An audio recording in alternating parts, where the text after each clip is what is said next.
Nahuli sa Cebu City ang isang lalaking 22 taonang pinaghahanap ng pulisya dahil sa kasong murder. Sa Jaén, Nueva Ecija naman, naaresto sa buy-bust operation ang isang lalaking tulak umano ng pinagbabawal na droga. Yan at iba pang balita sa ulat ni Ivan Mayrina.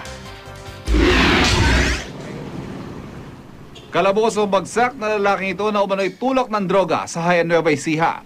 Naaresto siya ng pulisya sa isinagawang buy-bust operation sa kanyang bahay sa Barangay San Jose. Kasama ito sa ating watchlist dito sa ating bayan.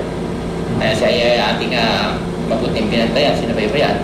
At kagabi nga, nagkaroon tayo ng pagkakataon na magkaroon ng drug buy-bust operation na naging magandang resulta sa kanyang pagkakadakip. Nakuha sa suspect ang sachet na naglalaman ng pinaniniwalaang shabu at 1,000 pisong mark money. Pero itinanggi ng suspect na tulak siya ng bawal na gamot. Ako ay mga drugs talaga. Hindi ka nagtutulak.